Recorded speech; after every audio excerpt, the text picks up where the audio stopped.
Bueno, buenas noches, doctores. Vamos a continuar con la solución del examen del primer simulacro de fisiología. Y pues después de cada simulacro siempre es bueno retroalimentar en cuáles las respuestas que han fallado, que les han atinado con la respuesta correcta. Y cuanto mayor cantidad de respuestas las fallemos, el objetivo es que ustedes lo vuelvan a repasar para que puedan retroalimentar y tener mayores conocimientos, ¿ok? Sobre todo consolidar sus conocimientos. Entonces, después de esto vamos a tener otro simulacro de fisio respiratorio y yo supongo que hasta eso vamos a alcanzar hasta fisiología endocrino y vamos a comenzar con la parte de medicina interna y después de cada clase de unos temas de cardio, de neumo, de cirugía, vamos a tener una clase en vivo de la solución del simulacro y pues ahí para que ustedes puedan retroalimentar, ¿vale? Hemos tenido muchas solicitudes en todas estas semanas, no hemos aceptado oficialmente inscripciones para el curso VIP, pero a pedido de muchos doctores y padres de familia, pues comprendemos que quieran incorporarse al curso VIP, ya que todavía no iniciamos. Por lo tanto, según nuestro equipo, han habilitado 30 cupos adicionales con las mismas ventajas que ustedes las que han recibido. Es decir, gratuitamente está el curso VIP intensivo de fin de año, donde básicamente hasta estas alturas ya vamos a tener la bibliografía, donde vamos a hacer el repaso de todos los temas. Sobre todo acá vamos a ver los conceptos potencialmente preguntables. Luego tenemos el curso de banqueo de preguntas, donde vamos a resolver la mayor cantidad de preguntas opcionales con sus respuestas de la bibliografía 2026 y obviamente la inteligencia artificial, que ya desde este fin de semana les van a habilitar el SEAM GPT para que ustedes puedan repasar la parte de ciencias básicas, ¿ok? Adelanten con la parte de semiología, farmacología, anatomía, les va a ayudar mucho, ¿ok? Vamos a tener una pequeña sesión cómo cómo se sugiere usar la IA para poder retroalimentar, ¿vale? Entonces, eso con respecto. Vámonos a la primera pregunta de fisiología. Este PDF, esta presentación se los voy a enviar al grupo para que ustedes puedan ver el concepto clave, el concepto de fisiología y la correlación clínica. ¿Por qué es importante? Uno tiene que recordar, tiene que aprender, decir, ¿por qué estoy aprendiendo este concepto fisiológico? ¿Para qué me sirve? Entonces hice un pequeño resumen de todo lo que es fisiología cardíaca, con eso terminamos. ¿Para qué en medicina interna, en pediatría y en otras especialidades, para qué nos va a servir ese concepto? Por ejemplo, un concepto importante es la FEBI. ¿Qué es la FEBI? Es la fracción de eyección, es decir, el porcentaje del volumen del ventrículo izquierdo que se expulsa durante la sístole. ¿Para qué a nosotros nos sirve esto? Para clasificar la insuficiencia cardíaca, es decir, insuficiencia cardíaca con FEBI preservada o pacientes o insuficiencia cardíaca con FEBI reducida.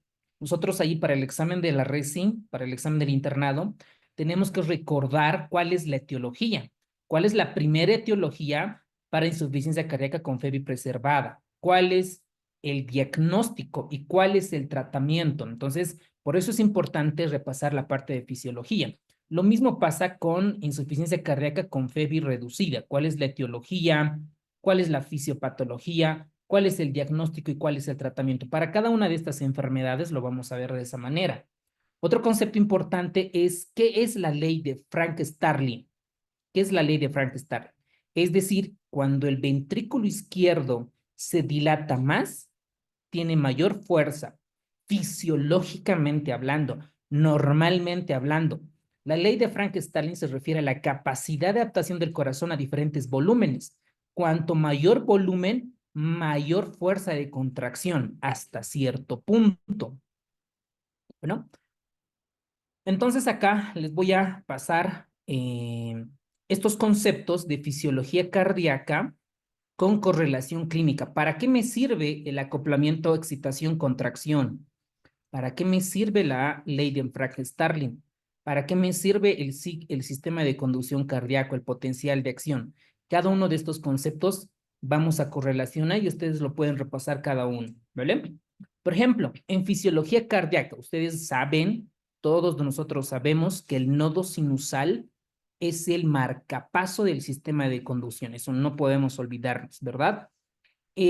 Un mecanismo de arritmia cardíaca es la reentrada eléctrica, es la causa más común de taquicardias supraventriculares. Este concepto es muy preguntable en los exámenes de la residencia. Por ejemplo, otra, ¿qué es el gradiente de concentración iónica durante la despolarización? Como su nombre lo indica, gradiente es la diferencia de los desbalances iónicos que pueden causar arritmias cardíacas. Sobre todo, ¿qué alteración hidroelectrolítica nos puede provocar alteración o arritmias? El potasio. Ya sea la hipercalemia o la hipocalemia nos van a producir arritmias cardíacas a comparación del sodio, el magnesio, el calcio, que también puede provocarnos, pero el potasio está asociado a mortalidad. Veamos otra correlación, otro concepto de fisiología cardíaca. Por ejemplo, ¿para qué nos sirve el eje eléctrico? El eje eléctrico normalmente, ¿entre qué grados se encuentra? ¿Qué dice fisiología de Guyton? Pueden escribir en el chat o pueden activar su micrófono. ¿Cuál es el eje eléctrico normalmente, fisiológicamente del corazón? De 30 a 90 con un promedio de 59 positivo. Muy bien, doctor. Excelente, excelente, muy bien. Entonces, este desvío, ya sea a la izquierda o ya sea a la derecha, nos va a indicar ciertas patologías, ¿no? Por ejemplo, si hay un desvío a la izquierda menos, ¿no? Que puede indicar hipertrofia ventricular izquierda o desplazamiento hacia el lado izquierdo, lo mismo la parte derecha. Entonces, también habíamos visto qué significa la onda P, qué significa el segmento ST, qué significa el complejo QRS, para que ustedes puedan correlacionar con cada uno de estos. Por ejemplo, el intervalo de QT prolongado, ¿a qué tipo de arritmia predispone? Dorsey de Pons. Eso, muy bien. Una taquicardia ventricular polimorfa o arritmia de torsada en puntas, torsada en points, ¿ok? Esto es clásica pregunta. Entonces, el QT prolongado. Por ejemplo, ¿qué fármacos nos puede dar QT prolongado? Por ejemplo, las fluorquinolonas, la levofloxacina, la ciprofloxacina pueden darnos QT prolongado. Después, por ejemplo, la hipomagnesemia es muy frecuente, incluso en taquicardia ventricular polimorfa, uno de los tratamientos es administrar sulfato de magnesio para cortar este QT prolongado, ¿vale? ¿Qué es la onda Q patológica? Es el infarto agudo de miocardio antiguo. El vector de la onda T prominente, esto es clásico, si es prominente puede ser hipercalemia o nos puede traducir datos de isquemia ventricular. ¿Qué más tenemos que rescatar de fisiología cardíaca? ¿Qué es la ley de Poussil para el flujo sanguíneo? Cuando ahí existe alteración en el radio de un vaso, puede tener efectos dramáticos en la resistencia. Por ejemplo, sabemos que está alterado, está la ley de Poussil y puede generarnos hipertensión arterial sistémica. ¿Qué es el principio de continuidad de flujo? ¿Qué es la presión sistémica y venosa? Aquí habíamos comentado la presión venosa central. ¿Cuánto era el valor normal de la presión venosa central, doctores? ¿Cuánto es lo normal?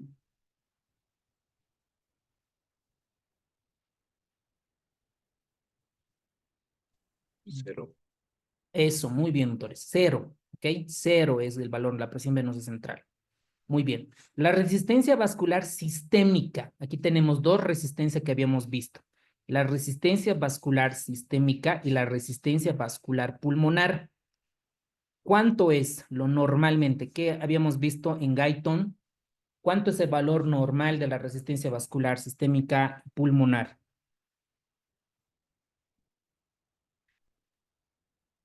0.14. No. ¿Se acuerdan que miden en ciertas unidades? Improve. Exacto. Improve.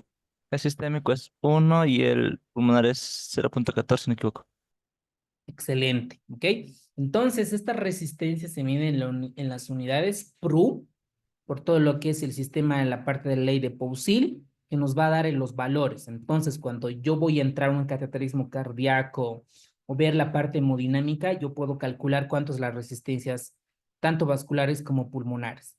Luego habíamos visto un poco de presión hidrostática, la ley de Laplace en vasos sanguíneos, que esto relaciona con la ruptura de aneurismas vasculares, el reflejo vasoreceptor, la compliance vascular, la respuesta de tensión cortante, que básicamente es la liberación de factores vasodilatadores como óxido nítrico cuando hay aterosclerosis o cuando está en la regulación vascular, ¿verdad?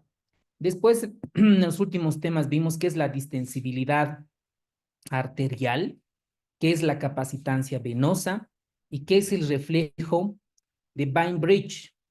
Básicamente es cuando hay aumento del retorno venoso puede causar taquicardia refleja, es decir, cuando va hacia las aurículas, ¿verdad? Aumenta el volumen y por sistema nervioso puede activar ciertos mecanismos para aumentar el gasto cardíaco.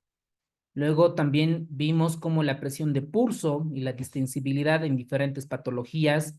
Recuerden la diferencia de la presión de pulso, no era nada más que la diferencia entre la presión arterial sistólica y la presión arterial diastólica. Esta diferencia, ¿no? Si la presión arterial sistólica es 120 y la presión arterial diastólica es 80, entonces acá nuestra presión de pulso es 40. Esto incluso en la parte de hemodinamia, nosotros valoramos esto como precarga, es decir, cómo está la precarga de un paciente. Lo mismo pasa con la reserva de la capacitancia venosa, la transmisión de presión arterial hacia los capilares. Muy bien, y ya para terminar, por ejemplo, ¿qué es la filtración reabsorción capilar?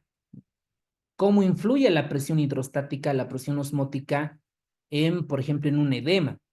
Por ejemplo, sabemos que en unos pacientes con insuficiencia cardíaca se va a formar edema por el aumento de la presión hidrostática.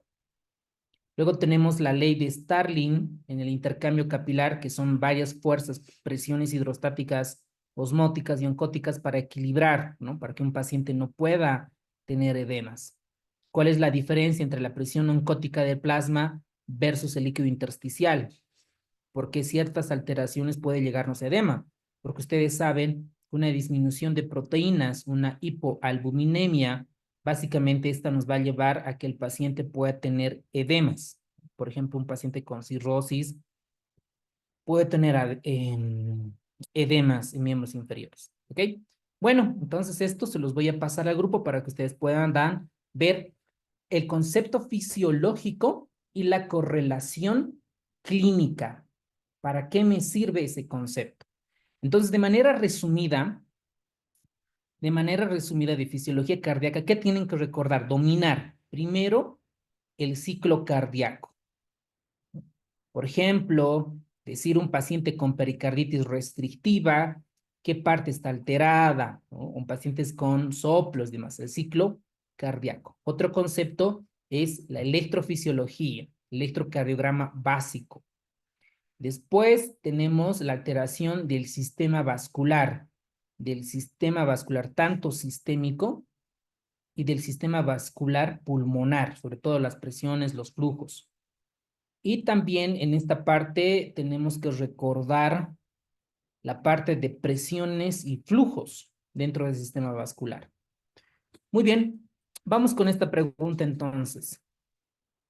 ¿Cuál es esta pregunta estaba muy fácil, ¿verdad? ¿Cuál de las siguientes opciones describe mejor la función fisiología del pericardio?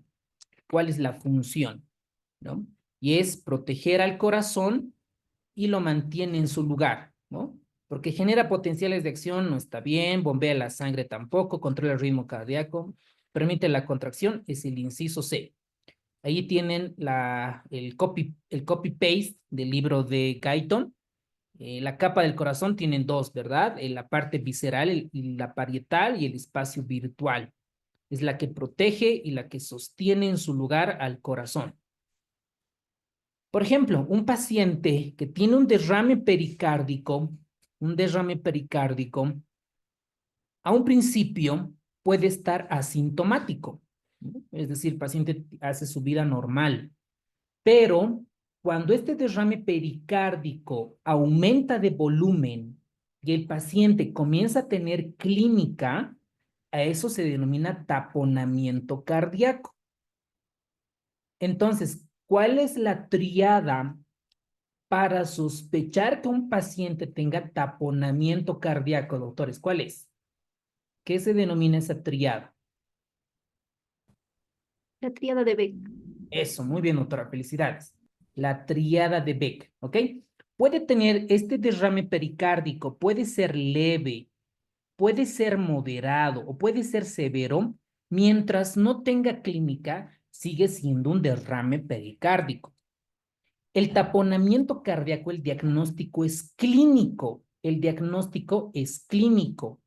A ver, ¿cómo lo voy a hacer? Con la triada de Beck, lo que dice la doctora.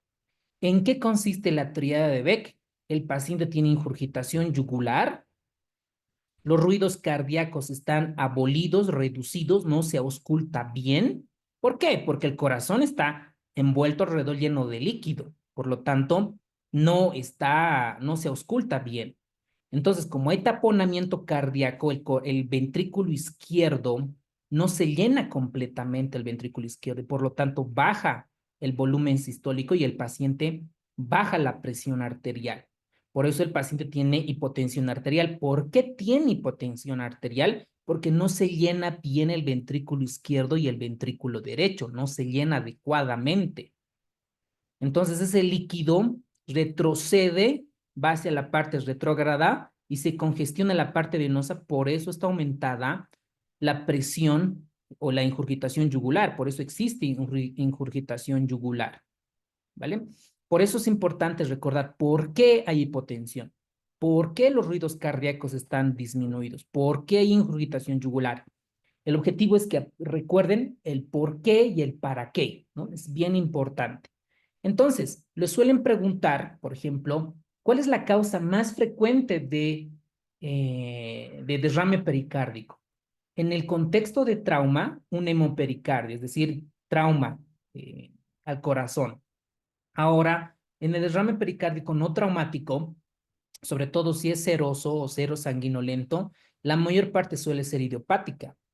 En algunos casos hemos visto secundaria una pericarditis aguda, un paciente, por ejemplo, que tiene el antecedente de una infección respiratoria aguda alta y de repente acude por triada de Beck o de repente hay un hallazgo de derrame pericárdico. Entonces, causas, ¿no? Hemos visto casos clínicos en la vida real, pacientes que tienen hipotiroidismo, tienen derrame pericárdico algunos. Otras causas de derrame pericárdico es la tuberculosis en nuestro medio, la tuberculosis. Otra es las neoplasias. Pueden generar también derrame pericárdico. Entonces, ya el médico capacitado entra por la parte subxifoidea, toma la muestra y se manda a todos los laboratorios, ¿no? Citológico, cultivo antibiograma, marcadores, etc., para ver cuál es la causa de este derrame pericárdico, ¿ok? Entonces, ya viendo fisiología y un poco jalando la parte de la clínica de otras especialidades, por ejemplo, en este caso cardio, no, es bien importante para hacer la correlación. Entonces, el inciso E, espero que nadie haya fallado en esta pregunta. Pregunta 2. ¿Qué tipo de músculo cardíaco se contrae de la misma o de manera similar al músculo esquelético? Pues esta es una pregunta extraída de Guyton, es la parte de las aurículas y la parte ventricular. 3. ¿Qué estructura permite la difusión de iones? Dice difusión. ¿Qué es difusión? La difusión es el paso de moléculas, átomos, de mayor concentración a menor concentración. ¿Ok? Es la difusión de mayor a menor. En este caso dice de iones. Ok, puede ser sodio, puede ser potasio, puede ser calcio, puede ser magnesio. Entre las células cardíacas, dice, ¿no? ¿Qué estructura permite? Dice la difusión. Entonces, para esto, el músculo cardíaco, entre cada célula, mira, vamos a hacer una célula cardíaca y otra célula cardíaca, estas se unen a través de un tipo de unión, ¿verdad? ¿Qué se llama este tipo de unión o cuál es el nombre de este tipo de unión intercelular cardíaco? Discos intercalados. Eso, muy bien. Eso no la pueden fallar los discos intercalares casi exclusivamente del corazón. No vamos a encontrar el músculo liso, músculo esquelético, ¿ok? Entonces, estos son los famosos discos intercalares, ¿no? Discos intercalares. No vamos a profundizar, pero ahí vamos a tener, ¿no? Ahí tenemos las uniones en hendidura, esto ya es un poquito de músculo, pero los discos intercalares, a través de estos pasos, difunden el sodio, el potasio, el magnesio, ¿ok? Entonces, en cada uno de estos discos intercalares, las membranas se funcionan entre sí para formar uniones comunicantes, uniones en hendidura, es decir, tenemos aquí una célula, un miocardiocito y otro miocardiocito, y cómo se unen, aquí están las uniones en hendidura, imagínense como un canal, como un puente, ¿no? Entonces, por ahí difunden el sodio, el potasio. Excelente, doctores. Discos intercalares o discos intercalados. Muy bien. ¿Cuál es la causa de la meseta en el potencial de acción del músculo cardíaco? Tenemos la fase 0, la fase 1, la fase 2, la fase 3 y la fase 4, ¿no es cierto? Entonces, esta fase 2 nos están preguntando la meseta. ¿Por qué sucede la meseta? ¿Cuál es la respuesta, doctores?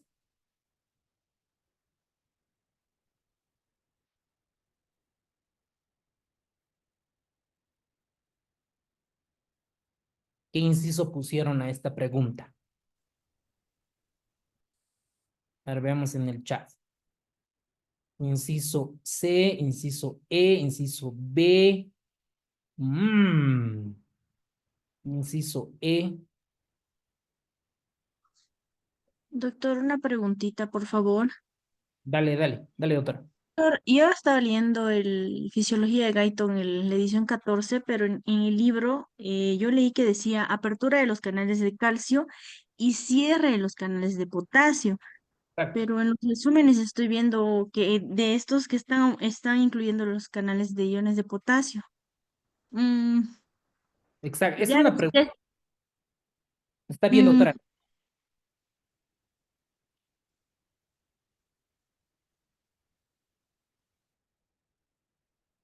Ya.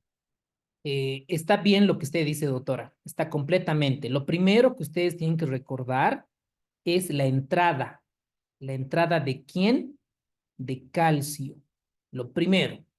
Y los cierres de canales de potasio. ¿No ve?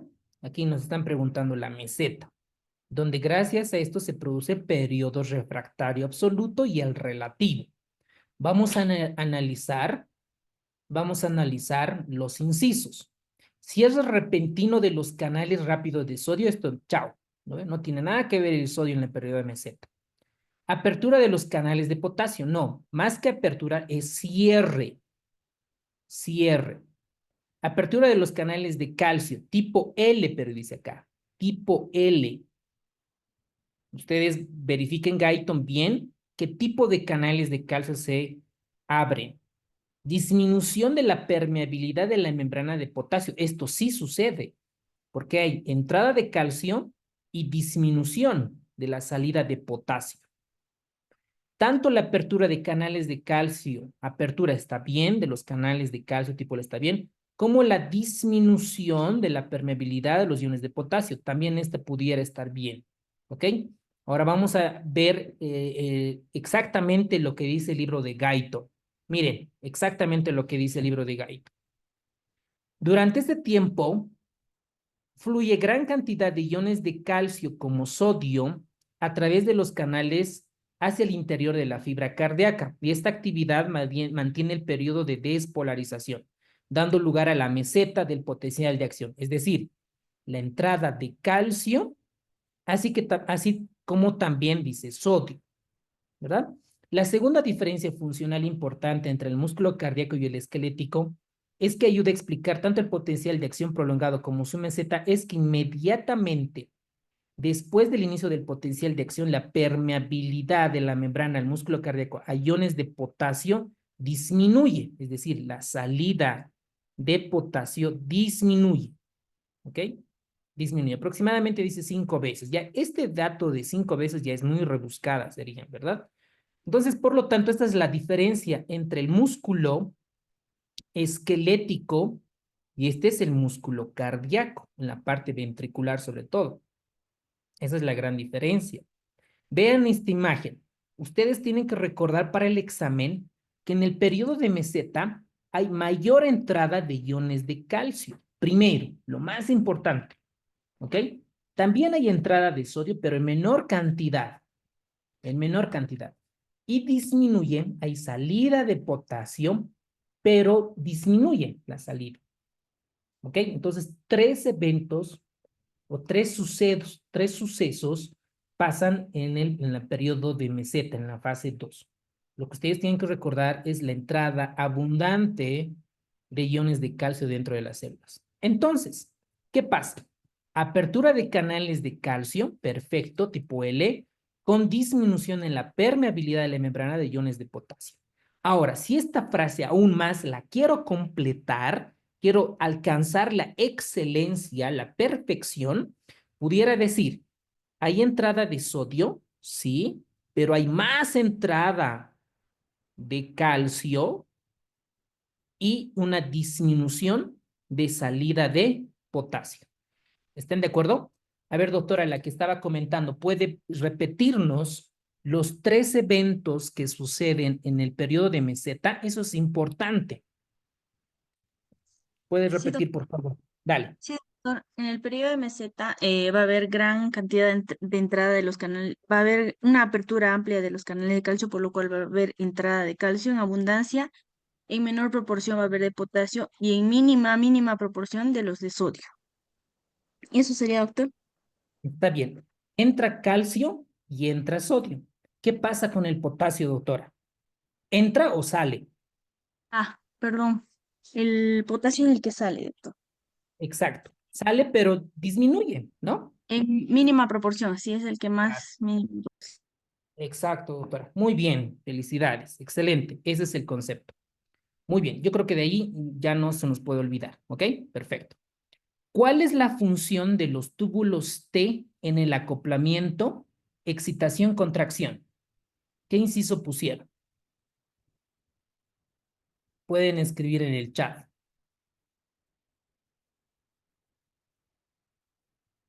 La C, muy bien, Joselo, muy bien, Edu. Ok, excelente, los túbulos T. ¿Qué son los túbulos T? Ustedes nos habíamos dibujado acá una célula del corazón y otra célula del corazón, ¿no es cierto? Entre estas células están unidos a través de discos intercalares que tienen uniones en hendidura, ¿verdad? Esos discos intercalares. Ahora, esta célula tiene su membrana, ¿no es cierto? Y ustedes han llevado por histología que esta membrana celular del corazón se denomina sarcolema. Repitan en coro. ¿Qué se denomina? Sarcolema, ¿no? Como si estuviéramos en las clases presenciales. Sarcolema, ¿ok? Este sarcolema, este sarcolema se invagina, se hunde, va formando una T. Por eso son denominados túbulos en T. ¿Cuál es la importancia? Que estos túbulos T se unen al retículo endoplásmico, a sus cisternas, para tener contacto con un receptor que es la raniodina, que tiene que ver mucho con el calcio. Y para nosotros sabemos que el calcio es importante en la contracción entre actina y miosina.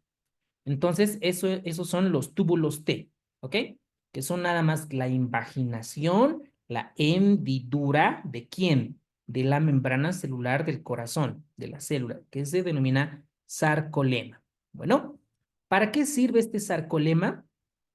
Donde el potencial de acción se propaga al interior de la fibra muscular. ¿Qué es la fibra muscular? Es la célula del corazón, ¿ok? La fibra muscular. Entonces, a lo largo de las membranas, los túbulos T, ¿ok? O los túbulos transversos, se van a propagar dicho potencial de acción. Por lo tanto, el inciso C, propagar el potencial de acción al interior de quién? De la fibra muscular. ¿Qué es la fibra muscular? La célula cardíaca. ¿Ok? La célula cardíaca. Entonces ahí otra vez un núcleo, la invaginación, los túbulos transversos. Muy bien. ¿Qué evento del ciclo cardíaco es causada la propagación a través de las aurículas? Creo que esto igual nadie puede fallar. ¿no? Dentro del electrocardiograma, ustedes saben, la onda P, el complejo QRS, la onda T. La T es la despolarización de las aurículas. 7. ¿Cuál de las siguientes opciones describe mejor el periodo de contracción isovolumétrica? Su nombre mismo lo dice, iso. ¿Qué es iso? Es igual, no hay cambio de volumen, porque dice volumétrica. Vol es volumen, ¿verdad? Iso igual. Entonces, la contracción isovolumétrica no es nada más que la tensión del músculo cardíaco aumenta, pero no se produce el vaciado, no hay una disminución de volumen o aumento de volumen. Es nada más la contracción isovolumétrica aumenta la tensión. Si nosotros queremos ser un poquito más específicos, en el primer paso está el llenado pasivo, donde la sangre retorna. La parte está el llenado activo, donde hay la contracción auricular, la famosa patada auricular. Luego tenemos la contracción isovolumétrica, dice contracción, aumenta la tensión, pero no volumen, no volumen. Y posteriormente viene la eyección. Luego viene la relajación isovolumétrica, ¿no? Se distiende, pero no hay aumento del volumen. Posteriormente viene el llenado.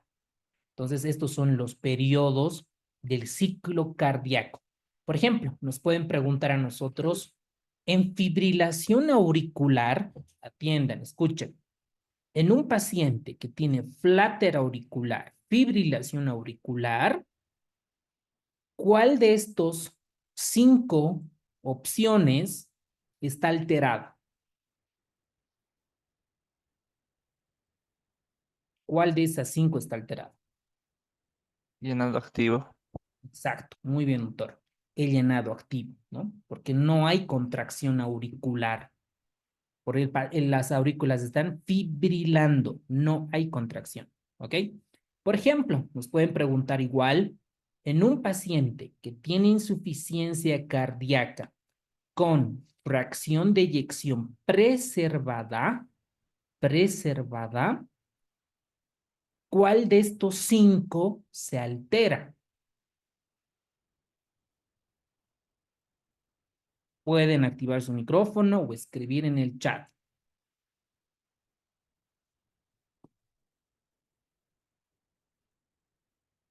Pueden anotar como 1 llenado pasivo, 2 llenado activo, 3 contracción isovolumétrica, 4 eyección, 5 relajación isovolumétrica. En un paciente con insuficiencia cardíaca que tiene FEBI preservada, ¿cuál es la que se altera? Muy bien, doctor Frank y la doctora Brita. Marian, igual, excelente, el 4, muy bien, muy buen nivel, ¿ok? Como me dice fracción preservada en la insuficiencia cardíaca, ¿cuál es la alteración fisiopatológica? La alteración es la relajación, la diástole, la relajación. Indirectamente nos están hablando de la diástole. Por lo tanto, la relajación está alterada en un paciente con ICC, con FEBI preservada. Por lo tanto, está alterada la número 5, la relajación isovolumétrica. Relajación, ¿ok? Por eso este concepto es importante para tener esos conceptos de cardio. Bueno, excelente, doctores. Muy bien. ¿Qué factor influye en la fuerza de contracción del músculo cardíaco? Miren, dice fuerza de contracción. Para que el músculo pueda hacer entre actina y miosina, hacer la contracción, ¿qué ion creen que es importante? ¿Qué ion? Sodio, potasio, calcio. Excelente, muy bien, Alison, muy bien, doctores. El calcio. La concentración de calcio es importante para la fuerza de contracción. Muy bien, doctores. La fuerza de contracción del músculo cardíaco depende grandemente de la concentración de calcio en los líquidos extracelulares. Excelente. Siguiente pregunta. ¿Cuál es el principal? Dice, miren, el principal mecanismo intrínseco del corazón para adaptarse a cambios de volumen. Cuanto mayor volumen, mayor concentración. Menos volumen, menos concentración. Para eso un paciente que esté hipotensando, que le damos volumen, precarga, para que las fibras musculares se distiendan y pueda tener un buen gasto cardio, buena contracción, un buen volumen sistólico. ¿Ok? Muy bien, doctores, es el mecanismo de Frank-Starling. Muy bien. Excelente, doctores. Pregunta para ustedes, ¿qué es el reflejo de Bridge? ¿Qué es este reflejo? ¿O Doctor, si cómo no me se... equivoco, Es la may- dilatación de las aurículas, aumento de frecuencia cardíaca en respuesta del retorno venoso. Excelente, muy bien, doctor. Excelente, muy bien. ¿Cómo el doctor ha recordado? A ver, doctor, usted que ha contestado este reflejo de Bainbridge, ¿cuántas veces ha leído o ha hecho su dibujo, ha relacionado, se ha imaginado para poder recordar este reflejo? ¿Cuántas veces en promedio, más o Ah, menos? he leído unas 5 o 6 veces y lo he hecho en forma de en forma de pregunta, lo hice, doctor. Digamos, ¿qué mecanismo tiene el reflejo de Bainbridge? Y ahí lo estuve repitiendo una y otra vez. Qué bien, doctor. Es la única manera de poder recordar un concepto nuevo. Felicidades, doctor. Yo creo que si va en ese camino, lo más probable es que ingrese en los primeros lugares. Gracias, Qué doctor. bueno. Bien. Excelente, muy bien, doctores. Entonces, todos, por favor, a poder repasar esa metodología. Si algo no entiendo, voy a averiguar con una IA o voy a leer los libros y me voy a imaginar. ¿Ok? Ah, ok, aumenta el volumen. Este volumen llega a las aurículas y las aurículas están inervadas mucho por el sistema nervioso parasimpático, específicamente el vago. ¿Qué hace el vago? Disminuir la frecuencia cardíaca, pero en este caso, como aumenta volumen, tiene que aumentar la frecuencia cardíaca para aumentar el volumen sistólico. Entonces, toda esta fisiopatología entender es muy importante. ¿Ok? Perfecto, doctores. Muy bien. Esta es la ley de Frank-Starling. Esta ley básicamente nos dice que cuanto mayor volumen tiene el ventrículo izquierdo, con mayor fuerza va a expulsar. Eso es fisiológicamente, fisiológicamente. Pero vamos a entrar un poco ya en enfermedades. Esto es lo normal, ¿no? Lo normal, la contractilidad normal. Cuanto mayor volumen telediastólico, mayor, miren, mayor volumen telediastólico, es decir, mayor sangre, mayor volumen latido, ¿ok? O volumen stroke o volumen sistólico, normalmente. Cuando un paciente entra en falla cardíaca, esta contracción o este volumen ya no aumenta el volumen sistólico. Por eso un paciente con falla cardíaca no se le da tanto volumen, no se le da tanta precarga, porque al darle solución fisiológica, solución Ringer lactato, 2 litros, 3 litros, al corazón lo vamos a tumbar, lo estamos empeorando. El paciente va a entrar en falla cardíaca. Y es lo que pasa, por ejemplo, en las cirugías, ¿no? Un paciente con hipertensión, tiene disfunción diastólica y el anestesiólogo le da 2 litros, 3 litros, 4 litros y al final no puede extubar porque el paciente está desaturando, está taquicárdico, hipotensa. Y por eso los pacientes con patología cardíaca, el volumen con cuidado, ¿ok? Un paciente que ya realmente la mitad del corazón está infartado por un síndrome coronario agudo, por un trombo en la descendente anterior, entra en choque cardiogénico.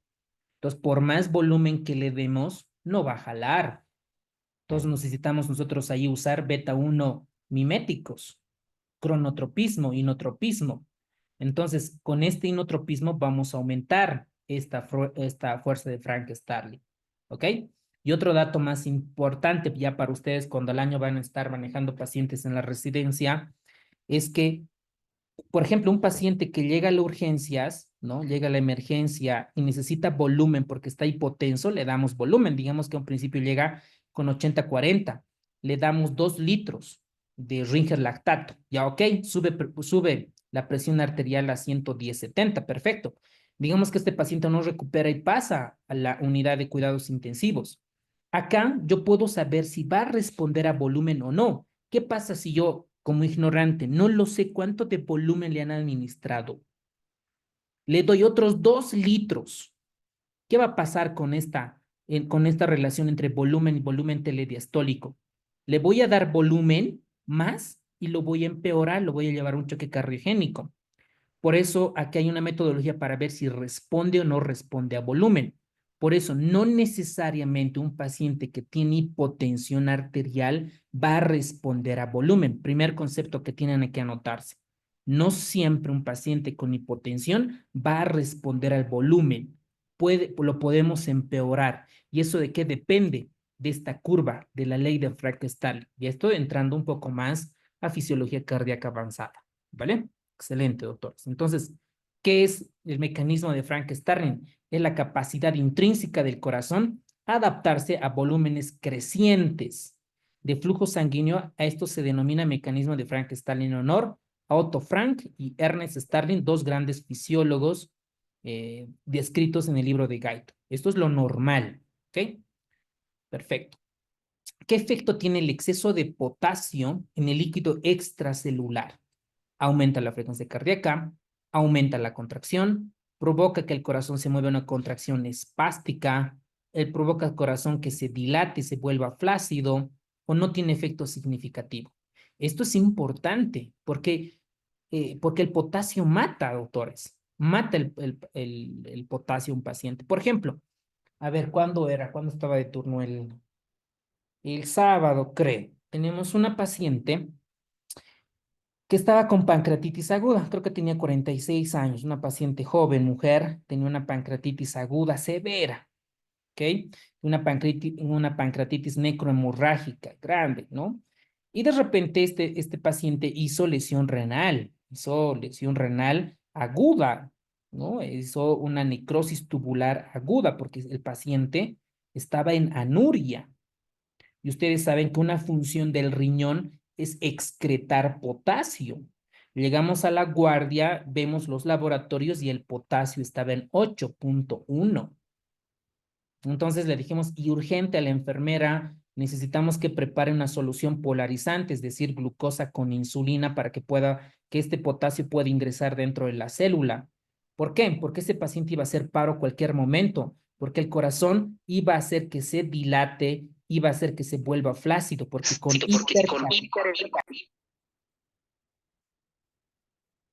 con hipercalemia el corazón no puede latir correctamente. Es como decir al corazón estuviéramos diciendo que no tiene fuerza. ¿Ok? Entonces el paciente lamentablemente falleció porque no podemos conseguir terapia de sustitución renal, hemodiálisis. La familia también quiso que ya no hagamos nada, etcétera. Entonces la paciente falleció lamentablemente. ¿Por qué? Por hipercalemia y por el choque mixto que le estaba pasando. ¿Ok? Entonces el potasio hace que el corazón no se pueda contraer, se dilate y se vuelva flácido, no tiene fuerza. Por eso dice acá que el exceso de potasio hace que el corazón se dilate y esté flácido. Muy bien. Si nosotros vemos en un electrocardiograma, miren las alteraciones que existen. Ya con 5.5, miren en la onda T, ya se vuelve picuda y simétrica. Normalmente, fisiológicamente hemos visto que la onda T no es simétrica, ¿no ven? Es ascenso lento y un descenso rápido. Pero cuando una onda T es simétrica, triángulo, esto me hace sospechar que es hipercalemia o hay una lesión miocárdica. Cuando pasa el potasio más de 6, la onda T se vuelve picuda, simétrica. Y cuando pasa mayor o igual a 7, puede haber progresión progresiva del PR y el paciente puede entrar en fibrilación ventricular. Y eso es lo que sucedió. La paciente que les comento ahora, por la hipercalemia, entró en fibrilación ventricular. Lo tuvimos que desfibrilar con 200 joules bifásico, pero aún así no salió la paciente porque ya sabíamos que iba a fallecer. ¿Ok? Muy bien.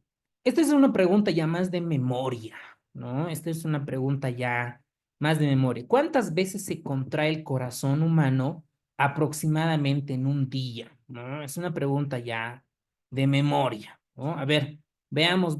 Es una pregunta para su personal, ¿no? Para enfermería, para colegio.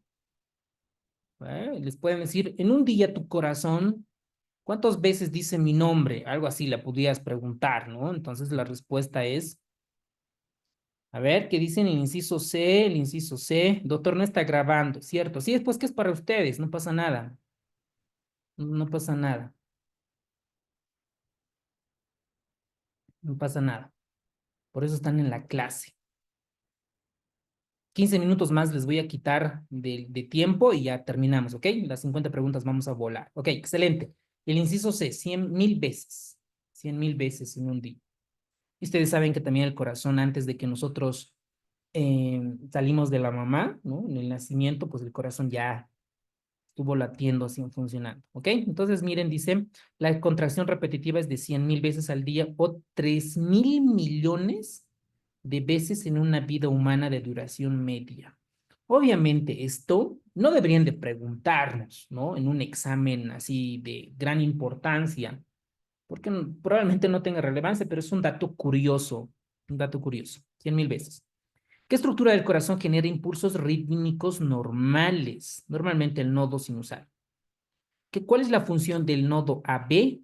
Es que los impulsos que llegan acá de las aurículas es como un puentecito para que lleguen a los ventrículos, ¿no? Retrasar los impulsos de las aurículas antes de pasar a los ventrículos. ¿Qué estructura conduce impulsos desde la aurícula a los ventrículos? Está re fácil, ¿no? El AS AB o nodo AB. Esta pregunta igual es de memoria, es justo de memoria. ¿Cuál es la velocidad de conducción en la mayoría de la aurícula?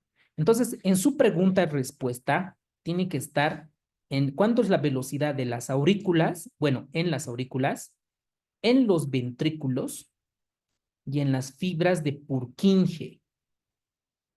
Esas velocidades. Sí, son preguntas bien rebuscadas. Yo creo que si nos hacen este tipo de preguntas nos van a aplazar, porque es un poquito es una pregunta más de memoria. Entonces ahí les sugiero hacer su pregunta y respuesta para que puedan repasar, ¿ok? 0,3 metros segundo en la parte de las aurículas. ¿Qué banda pasa a través de las paredes anteriores? ¿No? Entonces son las aurículas, a través de las paredes anteriores de las aurículas hasta la aurícula izquierda. Es una famosa banda, ¿no? Interauricular. La Bachman. famosa, exacto, muy bien, doctor, la de Bachman. ¿Ok? Una de estas bandas se denomina banda interauricular anterior, el haz de Bachman que atraviesa la pared anterior de las aurículas para dirigirse a la aurícula izquierda. Muy bien, doctor. ¿Cuál es el retraso nodal? Ya esta es una pregunta igual, muy rebuscada, muy de memoria, para aplazar, ¿no? Si el docente de fisiología quiere aplazar a todos o a una gran mayoría de estudiantes de segundo año de medicina, tranquilamente puede entrar esta pregunta y con seguridad muchas personas no van a responder. De 0,13 segundos. ¿Cuál es la velocidad de transmisión de potenciales de acción en las fibras de Purkinje? Eso es lo que les comentaba, ¿no? Tienen que tener su resumen tanto en las aurículas, tanto en los ventrículos y en las fibras de Purkinje para tener su resumen.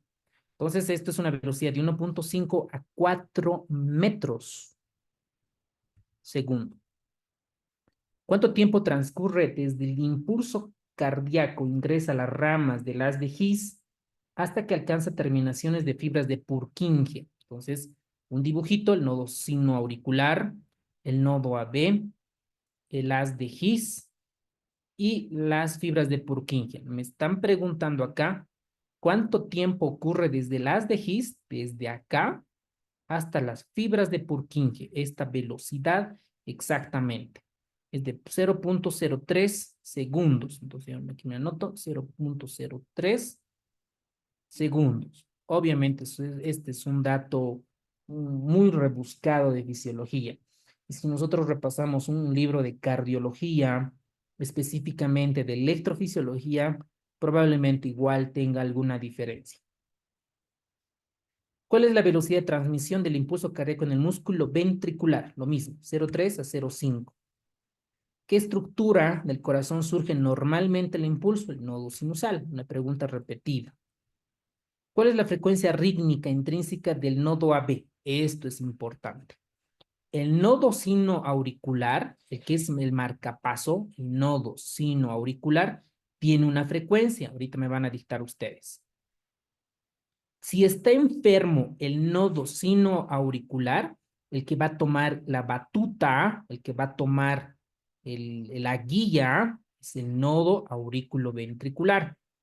Si está enfermo este nodo AB, va a tomar las fibras ventriculares, incluso las fibras de Purkinje. Entonces aquí podemos poner el haz de His y acá podemos poner las fibras de Purkinje. Entonces, en cada región de esta parte tiene un latido. Lo que nos están preguntando acá es el nodo AB, ¿cuánto late? Cuando se enferma el nodo sinoauricular, el nodo sinusal. Entonces, el nodo AB tiene una frecuencia cardíaca de 40 a 60 veces por minuto. ¿Ok? 40 a 60 veces. Mientras que las fibras de Purkinje de 15 a 40. Entonces anoto, ¿no? Fibras de Purkinje de 15 a 40, el nodo AB de 40 a 60 y el nodo lo que nosotros sabemos, ¿no? De 60 a 100 en promedio, ¿no? La frecuencia cardíaca. Puede ser que también en el libro de Guyton tenga sus algunas diferencias, pero esto es lo normal, ¿verdad? Entonces, esto nos están preguntando. 70-80 lo mencionó. Eso dice, ¿no? Está bien, perfecto. Lo que dice Guyton. 70-80. Nodo AB y fibras de Purkinje de 15 a 30. ¿Ok? Entonces, cuando ustedes ven un paciente que tiene un latido de 40, de 30, ustedes saben que está comandando las fibras de Purkinje, ¿verdad? Imagínense un paciente que tiene una frecuencia cardíaca de 30 latidos por minuto por un bloqueo AB completo. ¿Quién comanda? Las fibras de Purkinje, porque sabemos que este sistema de conducción está anormal, ¿vale? Muy bien, doctores. Aquí, por ejemplo, vemos, ¿no? Un paciente que tiene una bradiarritmia importante necesita marcapaso, ¿no? Por ejemplo, los que van a ser cardiólogos, ya hay altas especialidades, fellows o subespecialidades, pueden ir al Brasil, México, Argentina, Estados Unidos y Europa, pues pueden aprender, ¿no? Se pueden preparar en la parte de cardiología, ¿cómo es? Cardiología eléctrica o electrofisiología, como lo llaman en México. Y estos marcapasos son, ¿no? En nuestro país es frecuente, por ejemplo, los pacientes de Sucre, Potosí, ¿no? Por el Chagas. El Chagas lo que hace es dilatar el corazón, arruina el sistema de conducción, entonces se dilata el corazón y entonces llegan estos pacientes en taquibradiarritmias, ¿vale? Entonces el nodo AB perfectamente entre 40 a 60. ¿Qué nombre recibe el marcapasos ubicado en otro lugar que no sea el nodo sinusal? Ectópico, ¿no? Básicamente ectópico. ¿Qué síndrome produce después de un bloqueo repentino del nodo del haz AB? Produce un síndrome, ¿no? Si el paciente tiene bradiarritmia, el paciente puede tener síncope. Si este síncope es prolongado, puede llegar a un síndrome de Stock-Adams. Muy bien. ¿Qué porcentaje puede disminuir la eficacia del bombeo de los ventrículos en algunos tipos de disfunción cardíaca? Aquí podríamos detallar qué tipo de disfunción cardíaca, auricular, ventricular, ICC, bla, bla, bla. Entonces, esta pregunta está un poquito no tan bien planteada. Lo asumimos la responsabilidad, ¿ok? Esta pregunta no está tan bien planteada. Pero veamos qué dice Guyton. De hecho, algunos tipos de disfunción cardíaca no especifica tampoco Guyton, ¿no? O sea, ¿qué? FA, ICC, FEBI, sarcoidosis, amiloidosis, muchas, ¿ok? Algunos de los cuales se analizan, es en el capítulo 12-13, se reproduce una transmisión lenta y eficacia del bombeo que puede disminuir hasta el 20-30%. Esto, por ejemplo, lo puedo correlacionar con un paciente con fibrilación auricular. Un paciente con fibrilación auricular, pues disminuye la parte del bombeo. ¿Cuánto? Del 20 al 30%, ¿ok? Muy bien. ¿Qué nervios distribuyen principalmente el nodo sinusal, el nodo AB? A ver, doctores, en el chat, 20 segundos. ¿Qué nervios se distribuyen principalmente en esto? Sea simpáticos, parasimpáticos, ¿cuáles? Parasimpático.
Muy bien, doctores. El nodo sinusal y el nodo AB, principalmente, la mayor parte, van a recibir inervación parasimpática, con lo que dice el doctor, ¿no? El nervio vago. ¿Qué hace el nervio vago con la frecuencia cardíaca? ¿Qué hace? ¿Sube o disminuye? Disminuye. Eso, muy bien. Por eso, doctorita, cuando un paciente viene con una taquicardia supraventricular por reentrada intranodal, las primeras maniobras son maniobras vagales, ¿no ve? Es lo que dice el libro de Harrison. Vagales. ¿Para qué? Para que baje la frecuencia cardíaca. Y ustedes se preguntarán, ¿cuáles son esas maniobras vagales? A ver, no tengo ni más, creo que tengo más allá, ¿no? La presión en el globo ocular, el masaje carotidio, la maniobra de Valsalva, ¿ok? Eso se estimula en el nervio vago y el nervio vago pues va preferentemente al nodo sinusal, al nodo AB. Entonces, tienen principalmente. Entonces, este nodo, este nervio parasimpático, ¿qué receptor libera? ¿Qué receptor? No, no, no. ¿Qué transmisor? ¿Qué neurotransmisor libera? Acetilcolina. Acetilcolina.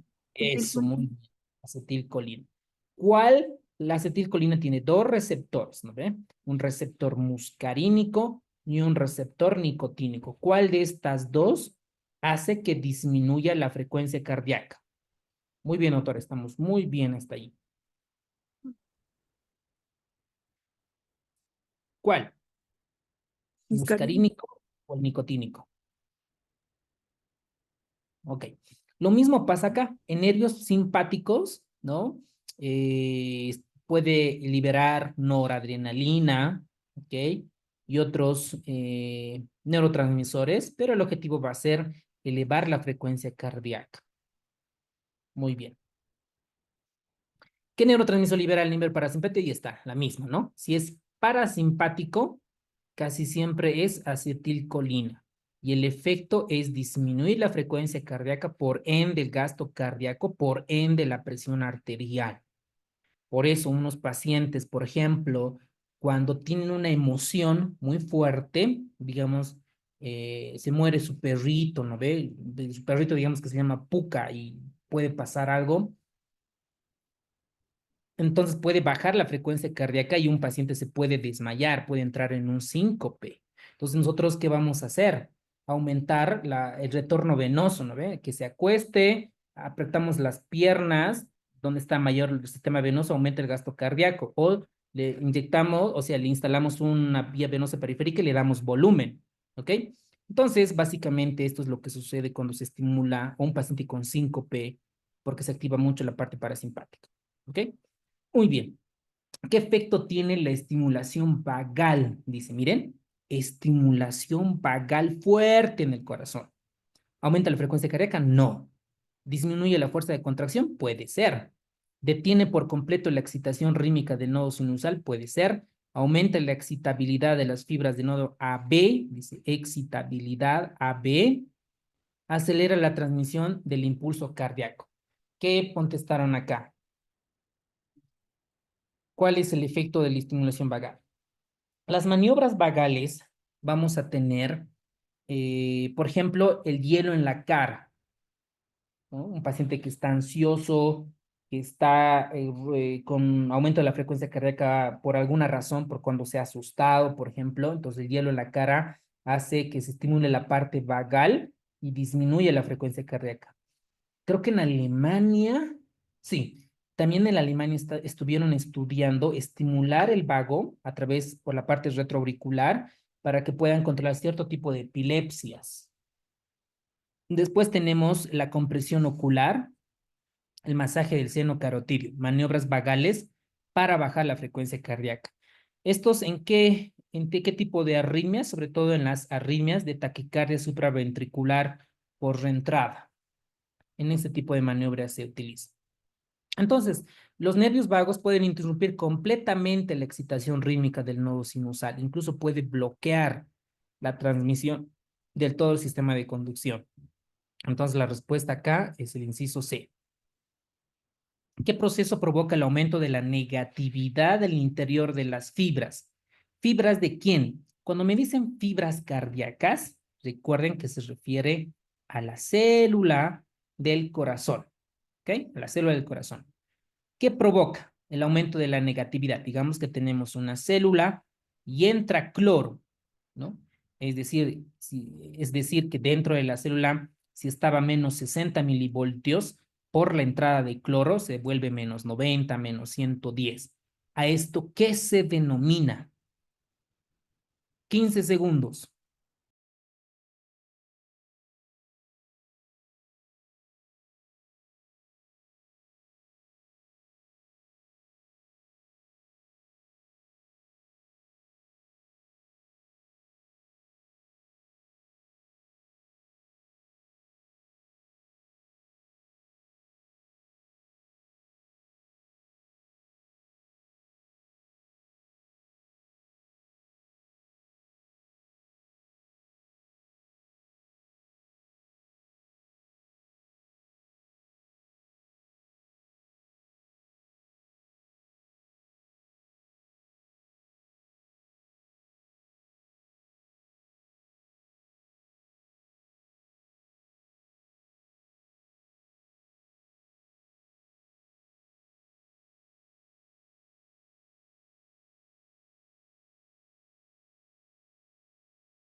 Excelente, doctores, qué capos.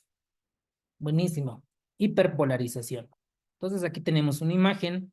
Normalmente la célula, una célula cardíaca, digamos, ¿no? Su potencial de reposo está en esta imagen menos 70. Este es el potencial de reposo, ¿verdad? Está tranquilita. Cuando entra cierto cation, ¿no? De menos 70 se vuelve menos 55. A esto en algunos autores los llama el umbral de estimulación. Entonces ingresa mayor cation, mayor sodio, por ejemplo. Entonces se genera la despolarización. ¿Ok? La despolarización. Si es neurona, despolarización nerviosa. Si es músculo esquelético, despolarización del músculo esquelético. Si es del corazón, despolarización cardíaca, ¿no? Depende qué tipo de células se la esté estudiando. Entonces, después de esto llega un pico, el pico de potencial de acción. Y una vez, otra vez, después que se ha despolarizado, se repolariza, vuelve a su estado inicial potencial de reposo. Pero hay momentos que si estaba menos 70, se vuelve cada vez más negativa, digamos de menos 70 a menos 90 milivoltios. A este fenómeno, bueno, a este proceso fisiológico se denomina hiperpolarización. ¿Qué es la hiperpolarización? Cuando la célula se negativiza más aún. ¿Cuál? Por la entrada de cloro, por ejemplo, por la carga negativa. Entonces aquí es la respuesta, el inciso C. Ya estamos terminando. Nos faltan 19 preguntas más. ¿Qué receptores median los efectos de la noradrenalina en la frecuencia cardíaca? Es decir, la noradrenalina, ¿en qué receptores actúa? Alfa 1, alfa 2, beta 1, beta 2 o receptores muscarínicos. ¿En cuál actúa la noradrenalina? Incluso acá tendríamos dos respuestas, ¿no? Porque por ejemplo, la nora es alfa 1, dos cruces. Alfa 1 es dos cruces. Beta 1 es una cruz. ¿Mm? Eso es la noradrenalina, ¿no? Para mis conocimientos. A ver, veamos qué dice Guyton. Guyton dice, la noradrenalina estimula a su vez los receptores beta adrenérgicos, pero también alfa 1, ¿eh? Guyton. Guyton también alfa 1.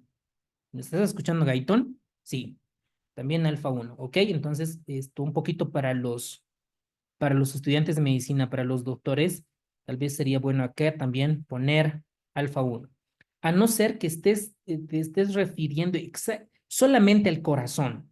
Ok, si solamente es en el corazón, por supuesto es beta 1. ¿Ok? Porque el alfa 1 no lo hace en el corazón, lo hace a través en el sistema vascular sistémico. ¿ok? A nivel periférico es alfa 1. Entonces, para los médicos que van a postular a la residencia y van a entrar en los primeros lugares, la noradrenalina tiene alfa 1, 2 cruces, por eso se utiliza para hipotensión, que hace vasoconstricción, y también es beta 1. Por eso es que la noradrenalina no necesariamente es un vasopresor puro, no es un vasopresor puro. El nombre correcto sería un vaso inotrópico, ¿no? Un vasopresor inotrópico sería lo correcto, porque lo hace vasoconstricción a nivel periférico e inotropismo a nivel del corazón, ¿ok? Eso para retroalimentar, ¿vale? Muy bien, aquí tenemos un resumen, ¿no? El alfa 1 que hace vasoconstricción, es postsináptico. Eso es lo que tienen que aprender hasta ahora. Si un paciente, todo correlación, si un paciente genera vasoconstricción, va a aumentar la presión arterial, va a aumentar la frecuencia cardíaca. ¿Por qué? ¿Por qué mecanismo va a aumentar la presión arterial? Porque va a estimular los receptores alfa 1. ¿Por qué va a aumentar la frecuencia cardíaca? Porque va a estimular los receptores beta 1. Entonces, ¿cómo creen que va a estar sus pupilas de un paciente que está adrenérgico, no está asustado? ¿Cómo va a estar las pupilas? Dilatadas, van a estar en midriasis. ¿Ok? Entonces, el alfa 1 también va a producir midriasis. ¿Ok? Entonces, un paciente que está agitado, está cansado, necesita aumentar la glucosa plasmática, por lo tanto, va a hacer que se produzca la glucogenólisis. Entonces, hace que pase la glucogenólisis. Inhibe la salivación y puede tener una relajación gastrointestinal.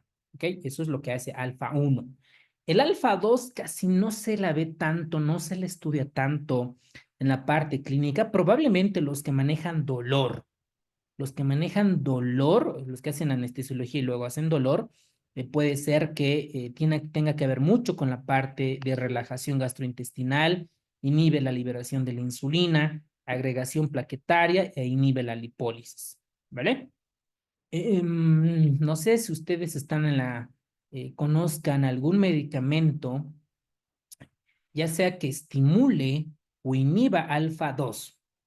A ver, veamos, pueden comentar en el chat qué medicamentos actúan, estimulan o inhiben al alfa 2. Hay un gran medicamento que nosotros usamos y nos ayuda mucho en los pacientes. Beta 1. El beta 1 es en el corazoncito, ¿ok? En tu corazón. Lo que hace es aumentar la frecuencia cardíaca, aumentar la contracción. Eso es lo que hace el beta 1, ¿no? Por eso dice acá aumento de la actividad cardíaca, liberación de la renina y aumenta la lipólisis, es postsináptica, ¿vale?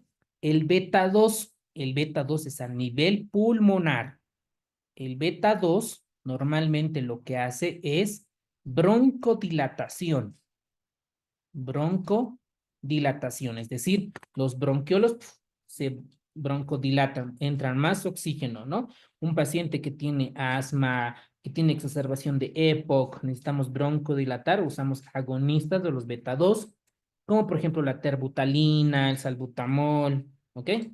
Eso es lo que hace. El beta 3, tampoco en la parte clínica la manejamos mucho. Lo que sí sabemos es que aumenta la lipólisis, nada más. Entonces, en resumen, ¿qué tienen que dominar? Alfa 1, beta 1 y beta 2. Eso para la parte de pediatría y medicina interna. ¿Ok? Entonces, la noradrenalina en la frecuencia cardíaca. Aquí está, ¿no? En la frecuencia cardíaca, receptores beta 1. Si digiera en la presión arterial, también debería de ser receptores alfa 1 adrenérgicos. ¿Ok? Muy bien, doctores. ¿Qué causa la onda P? Despolarización auricular. Muy fácil esa pregunta. ¿Qué representa el complejo QRS? Despolarización ventricular. Eso es concepto básico de, ¿no? ¿Qué es la onda T? Es la repolarización ventricular. ¿Qué ocurre durante la despolarización de una fibra cardíaca? Normalmente el potencial dentro de la fibra se invierte y se vuelve ligeramente positivo. ¿Cuánto dura normalmente el potencial de acción monofásico del músculo ventricular? De 0,25 a 0,35. Otra vez, esta pregunta es más de memoria. Y si yo me voy a postular a una especialidad que solo tiene un puesto, necesariamente voy a tener que memorizar estos datos. ¿Por qué? Tengo que ser el mejor o la mejor para poder ganarme este lugar, ¿ok? Sé que es mucho riesgo, pero pues hay gente que lo toma, ¿vale? Entonces, ese dato. La onda en el electrocardiograma aparece al principio del potencial de acción monofásico, dice monofásico, es el complejo QRS. No tiene tanta importancia clínica, pero pues ahí tenemos en el libro de Gaito. ¿Qué onda del electrocardiograma aparece al principio del potencial de acción monofásico? La onda T, ¿ok? Y ya para terminar, ¿qué onda de repolarización auricular normalmente no se observa? Ah, esta pregunta está bonita. ¿Qué onda de repolarización? Porque en el electrocardiograma no se ve, ¿no? Está la onda P, que es la despolarización auricular, el complejo QRS, la despolarización ventricular y la onda T, ¿no? Eso es lo que aparece. Pero esto en la T es la repolarización ventricular.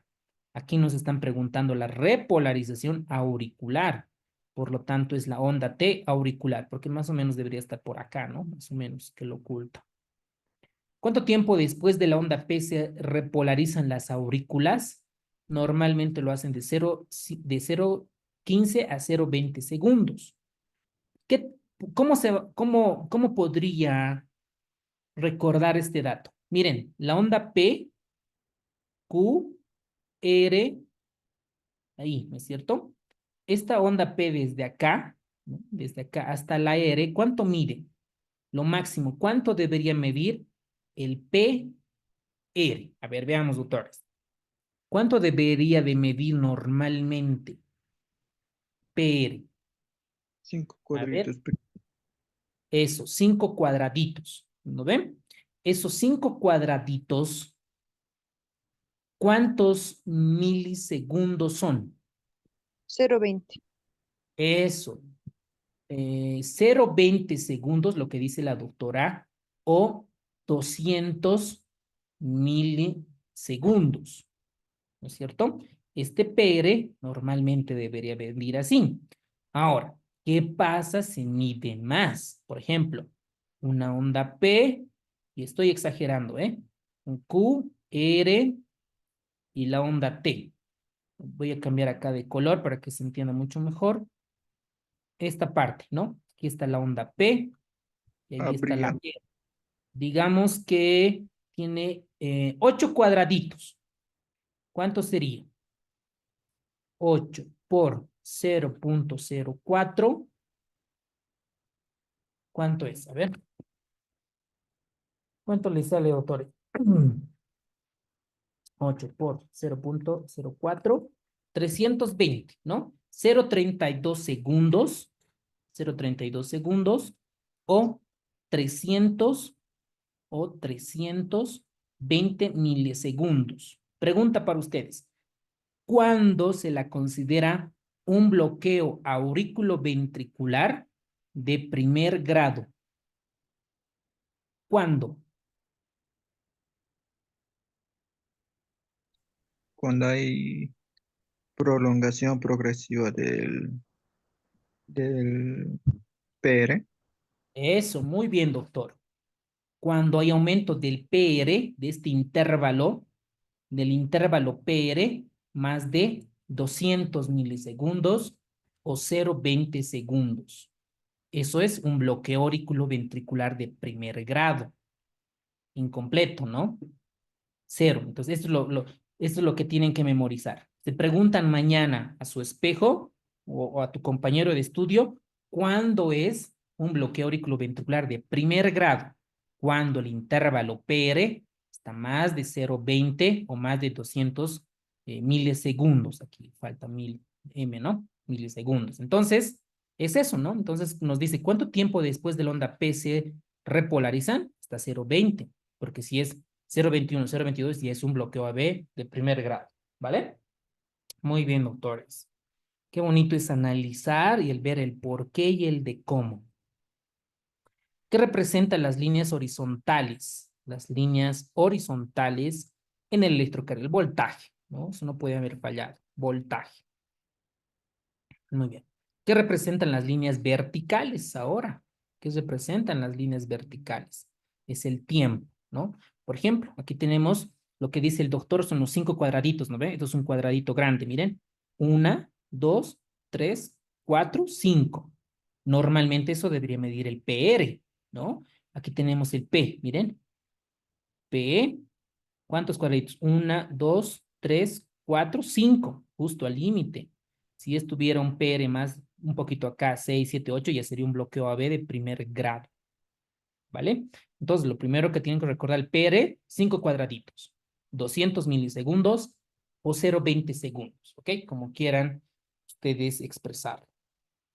Doctor, en la La- anterior imagen se ve que en la parte vertical está el voltaje y en la parte horizontal está el tiempo.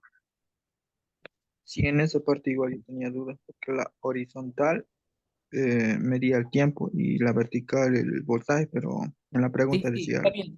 Sí, sí, sí, está bien, está mal planteada la pregunta. La parte vertical son los voltios, porque estos voltios lo podemos medir, cero, por ejemplo, acá 0,2, 0,3, 0,4, ¿no? Hasta 0,5, ¿no? Esto es son los voltios.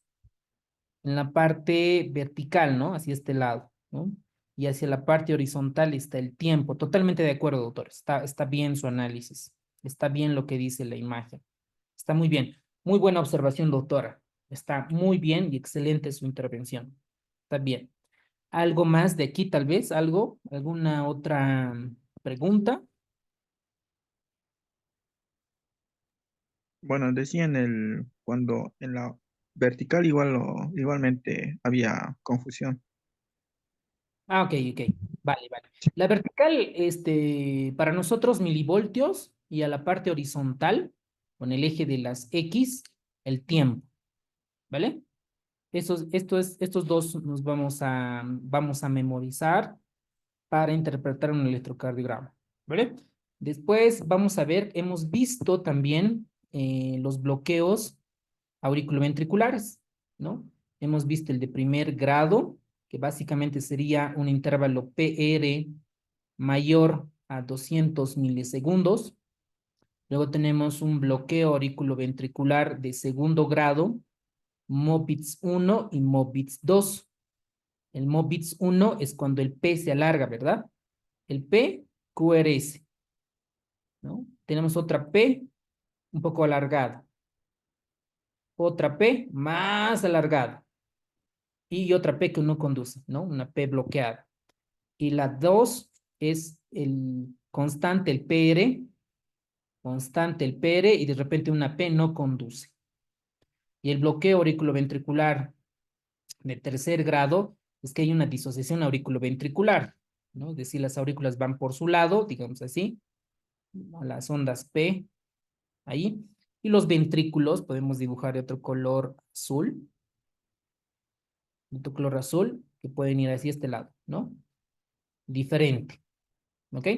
Eso con relación. De todas formas, voy a hacer unos videitos de TikTok y los voy a subir y los comparto en link para que ustedes puedan volver a repasar estos bloqueos auriculoventriculares.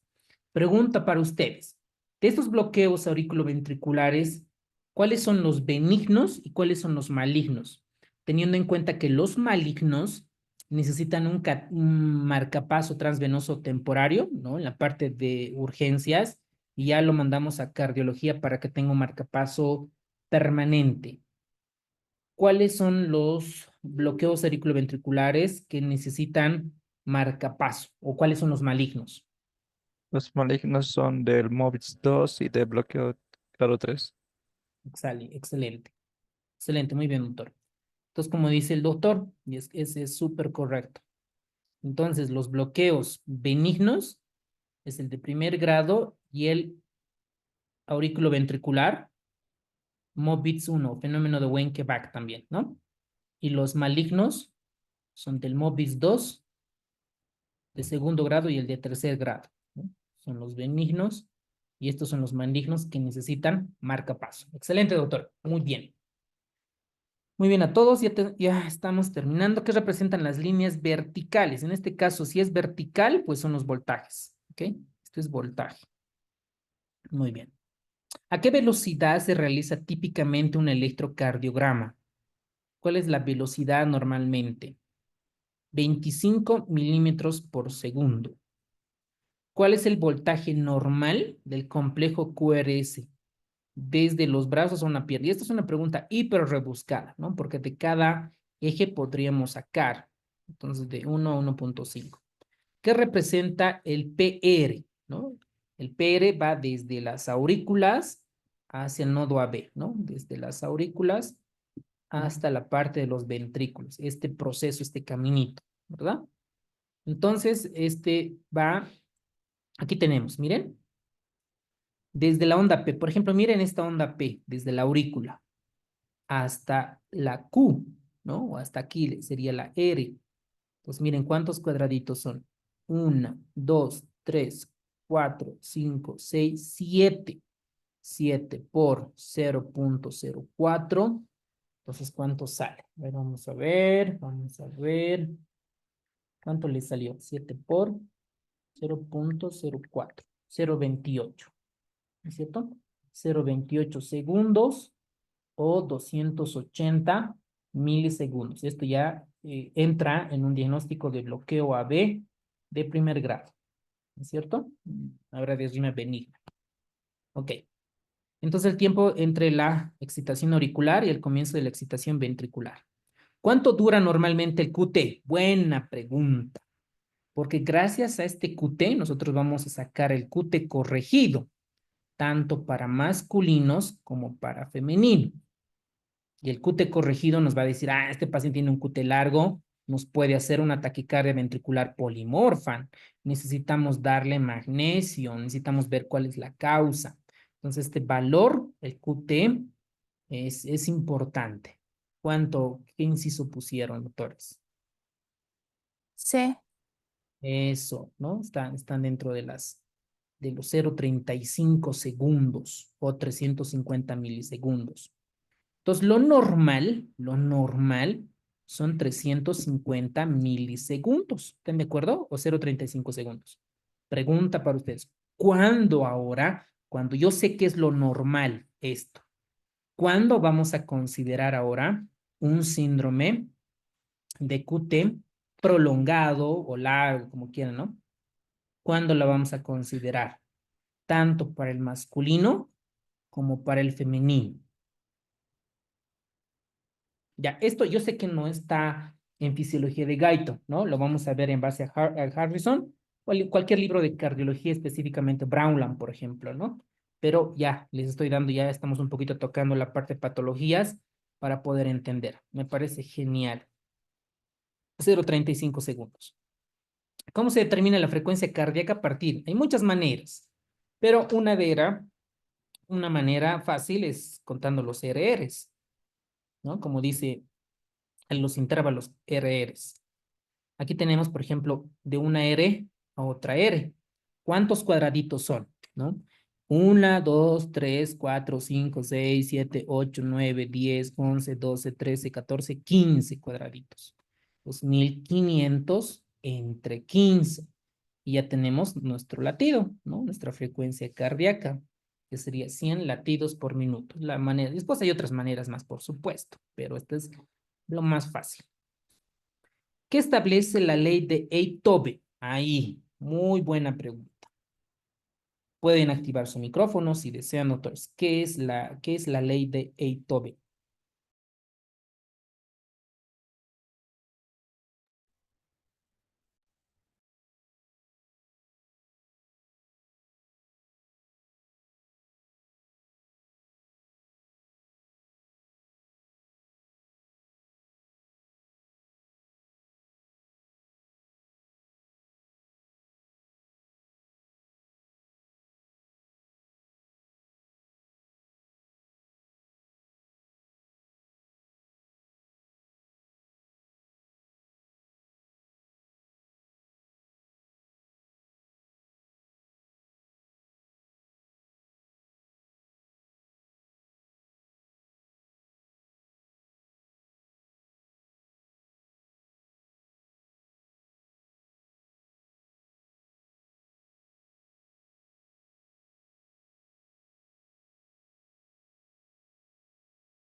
Muy bien, el inciso, a ver qué responden, qué responde el inciso C. A ver, veamos. Alguno dice la B y la C. A ver, veamos, analicemos. Normalmente, a ver, la B, la suma de potenciales registrados, derivaciones 1 y 2 es igual a la derivación 3.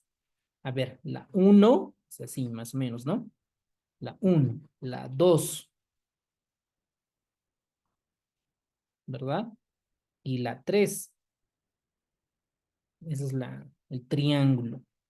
La suma de los potenciales registrados en las derivaciones 1 y 3 es igual a de la derivación 2. La suma de los potenciales registrados en la 1 y 2 es igual a la derivación de 3. Pues está casi similar, pero lo correcto es igual a la derivación 2, ¿no? Aquí este es un copy-paste del libro de Guyton, donde dice que la derivación de 1 más la derivación de 3 es igual a la derivación de 2. ¿Ok? Muy bien, entonces el inciso C. Perfecto. ¿Qué derivaciones se utilizan comúnmente para registrar el electrocardiograma con un electrodo en la superficie anterior de tórax? En la misma pregunta está la respuesta. Miren, superficie anterior del tórax. Anterior. Entonces, tiene alguna relación con la parte de los precordiales, ¿no? Anterior, precordial, que es desde la B1 hasta la B6. ¿Qué derivaciones se conocen como ABR, ABL y ABF? Los que están en los bracitos, ¿no? De 1, de 2, de 3. Excelente, muy bien. Esto nos va a servir, miren, estas son las derivaciones precordiales. B1, precordiales, ¿verdad? B2, B3, B4, B5 y B6. Estas derivaciones precordiales, por ejemplo, la B1 y B2 es la cara septal. Es decir, si yo me dibujo un corazón más o menos, esta va a ser la cara septal, B1, B2. B3, B4, la cara anterior, toda esta parte, cara anterior. B5, B6, cara lateral baja, esta parte, ¿no? La parte al otro lado. La cara inferior, de 2, de 3 a BF, esta parte, ¿no? La cara inferior. Y la cara lateral alta, que es B1 y ABL. Para eso nos sirve tanto el triángulo como las derivaciones precordiales, y esto va al sistema hexaxial. Muy bien. ¿Qué tipo de electrocardiografía se utiliza para evaluar los eventos eléctricos cardíacos durante un periodo prolongado mientras el paciente realiza sus actividades diarias? Actividades diarias. En su mismo pregunta igual está, ¿no? La electrocardiografía ambulatoria. Muy bien, doctores. Hasta acá hemos dado el simulacro. Luego vienen los otros 50 preguntas, las otras 50 preguntas que la pueden resolver hasta el día viernes, ¿ok? Igual están las 100 preguntas acá con sus respuestas para comenzar a retroalimentar, ¿ok? Muy bien, preguntas por ustedes, doctores. ¿Qué tienen alguna pregunta? ¿Algo que no se haya comprendido, entendido? El link de las otras 50 preguntas las hemos enviado al grupo de WhatsApp. Entran al link y lo pueden volver a dar las otras 50 preguntas. ¿Ok? Doctor, no he entendido, o sea, yo no he podido dar el otro segundo examen de 50 preguntas. ¿Eso lo puedo volver a dar? ¿Sí? ¿Cuál? ¿Estas primeras 50 no pudiste o la segunda Las parte? otras y la segunda parte. No, pero recién van a dar todos. Ah, ya, doctor, perdón, ya está bien, pensé ¿Qué que ya había dado. día sería? Martes. Sí, hasta el viernes lo pueden dar. Ya, doctor, gracias. Doctor, perdón, a lo que dice la doctorita, ¿no? Empezando desde cuándo ya lo podemos dar, ¿cómo es hasta el día viernes, Desde mañana ahora, mismo ya? desde ahora o Ay, mañana, ahora que usted pueda, doctora. Sí, ya, doctor, muy amable, gracias. Doctor, yo di los dos, no hay ningún problema, ¿no? Si di a los dos. sí, no, no pasa nada. Mucho mejor.